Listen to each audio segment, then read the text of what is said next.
அப்போஸ்தலர் 17ஆம் அதிகாரம்.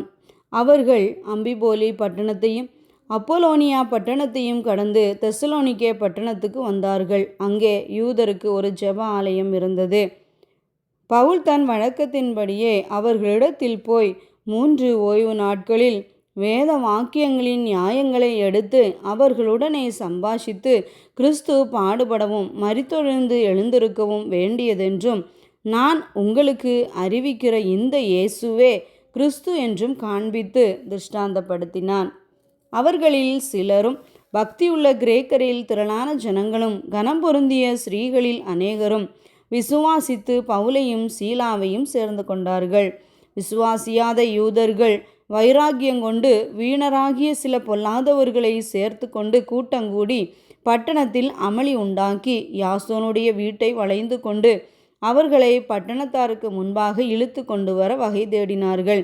அவர்களை காணாமல் யாசோனையும் சில சகோதரரையும் பட்டணத்து அதிகாரிகளிடத்தில் இழுத்து கொண்டு வந்து, உலகத்தை கலக்குகிறவர்கள் இங்கேயும் வந்திருக்கிறார்கள், இவர்களை யாசோன் ஏற்றுக்கொண்டான், இவர்கள் எல்லாரும் இயேசு என்னும் வேறொருவனை ராஜா என்று சொல்லி ராயனுடைய கட்டளைகளுக்கு விரோதமாக செய்கிறார்கள் என்று கூக்குரலிட்டு இவைகளை கேட்டுக்கொண்டிருந்த ஜனங்களையும் பட்டணத்து அதிகாரிகளையும் கலங்க பண்ணினார்கள். பின்பு அவர்கள் யாசோனிடத்திலும் மற்றவர்களிடத்திலும் ஜாமீன் வாங்கி கொண்டு அவர்களை விட்டுவிட்டார்கள். உடனே சகோதரர் ராத்திரி காலத்திலே பவுலையும் சீலாவையும் பெரோயா பட்டணத்துக்கு அனுப்பிவிட்டார்கள். அவர்கள் அங்கே சேர்ந்து யூதருடைய ஜெப ஆலயத்திற்கு போனார்கள். அந்த பட்டணத்தார் மனோவாஞ்சியாய் வசனத்தை ஏற்றுக்கொண்டு, காரியங்கள் இப்படி இருக்கிறதா என்று தினந்தோறும் வேத வாக்கியங்களை ஆராய்ந்து பார்த்ததினால் தெசலோனிக்கேயில் உள்ளவர்களை பார்க்கிலும் நற்குணசாலிகளாய் இருந்தார்கள். அதனால் அவர்களில் அநேகம் பேரும் கனம் பொருந்திய கிரேக்கரில் அநேக ஸ்திரீகளும் புருஷர்களும் விசுவாசித்தார்கள். பெரோயாவிலும் தேவ வசனம் பவுலினால் அறிவிக்கப்படுகிறதென்று தெசலோனிக்கேயரான யூதர்கள் அறிந்தபோது அங்கேயும் வந்து ஜனங்களை கிளப்பிவிட்டார்கள். உடனே சகோதரர் பவுலை சமுத்திரம் வழியாய் போக அனுப்பிவிட்டார்கள். சீலாவும் தீமோத்தேயும் அங்கே தங்கியிருந்தார்கள். பவுலை வழிநடத்தினவர்கள் அவனை அத்தேனே பட்டணம் வரைக்கும் அழைத்து கொண்டு போய் அங்கே சீலாவையும் தீமோத்தேயும் அதிசீக்கிரமாக தன்னிடத்திற்கு வரும்படி அவர்களுக்கு சொல்ல கட்டளை பெற்றுக்கொண்டு புறப்பட்டு போனார்கள். அத்தேனே பட்டணத்தில் பவுல் அவர்களுக்காக காத்து கொண்டிருக்கையில் அந்த பட்டணம் விக்கிரகங்களால் நிறைந்திருக்கிறதைக் கண்டு தன் ஆவியில் மிகுந்த வைராக்கியமடைந்து ஜெப ஆலயத்தில் யூதரோடும் பக்தி உள்ளவர்களோடும் சந்தை வழியில் எதிர்பட்டவர்களோடும் தினந்தோறும் சம்பாஷணை பண்ணினான். அப்பொழுது எப்பிக்கூரரும் ஸ்தோய்க்கருமான ஞானிகளில் சிலர் அவனுடனே வாக்குவாதம் பண்ணினார்கள். சிலர், இந்த வாயாடி என்ன பேசப் போகிறான் என்றார்கள். சிலர், இவன் அந்நிய தேவதைகளை அறிவிக்கிறவனாக காண்கிறது என்றார்கள். அவன் இயேசுவையும் உயிர்த்தெழுதலையும் அவர்களுக்கு பிரசங்கித்தபடியினாலே அப்படி சொன்னார்கள். அவர்கள் அவனை மாஸ் மேடைக்கு அழைத்து கொண்டு போய், நீ சொல்லுகிற புதிதான உபதேசம் இன்னதென்று நாங்கள் அறியலாமா? நூதனமான காரியங்களை எங்கள் காதுகள் கேட்க பண்ணுகிறாய். அவைகளின் கருத்து இன்னதென்று அறிய மனதாயிருக்கிறோம் என்றார்கள். அந்த அத்தேனே பட்டணத்தார் எல்லாரும் அங்கே தங்குகிற அந்நியரும் நவமான காரியங்களை சொல்லுகிறதிலும் கேட்கிறதிலுமே ஒழிய வேறொன்றிலும் பொழுதுபோக்குகிறதில்லை. அப்பொழுது பவுல் மாஸ் மேடையின் நடுவிலே நின்று, அத்தேனரே, எந்த விஷயத்திலும் நீங்கள் மிகுந்த தேவ பக்தி உள்ளவர்களென்று காண்கிறேன்.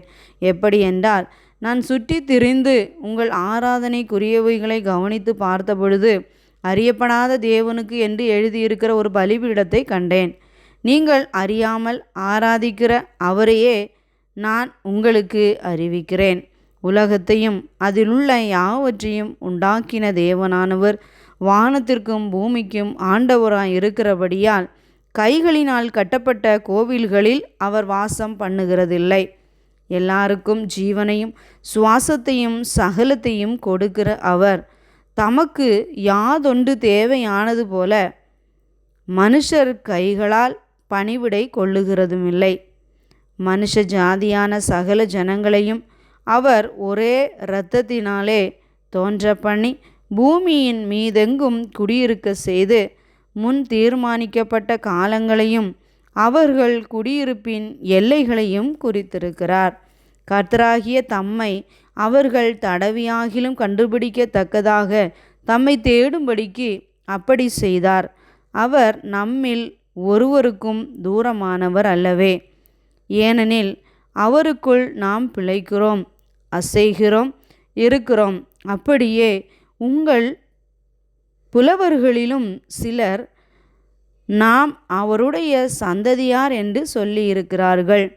நாம் தேவனுடைய சந்ததியாராயிருக்க மனுஷருடைய சித்திர வேலையினாலும் யுக்தியினாலும் உருவாக்கின பொன், வெள்ளி, கல் இவைகளுக்கு தெய்வம் ஒப்பாயிருக்குமென்று நாம் நினைக்கலாகாது. அறியாமையுள்ள காலங்களை தேவன் காணாதவர் போல் இருந்தார். இப்பொழுதோ மனம் திரும்ப வேண்டுமென்று எங்குமுள்ள மனுஷர் எல்லாருக்கும் கட்டளையிடுகிறார். மேலும் ஒரு நாளை குறித்திருக்கிறார். அதிலே அவர் தாம் நியமித்த மனுஷனை கொண்டு பூலோகத்தை நீதியாய் நியாயந்தீர்ப்பார். அந்த மனுஷனை மரித்தோரிலிருந்து எழுப்பினதினாலே அதன் நிச்சயத்தை எல்லாருக்கும் விளங்க பண்ணினார் என்றான். மரித்தோரின் உயிர்த்தெழுதலை குறித்து அவர்கள் கேட்டபொழுது சிலர் இகழ்ந்தார்கள். சிலர், நீ சொல்லுகிறதை இன்னொரு வேளை கேட்போம் என்றார்கள். இப்படி இருக்க பவுல் அவர்களை விட்டு போய்விட்டான். சிலர் அவனை பற்றி கொண்டு விசுவாசிகள் ஆனார்கள்.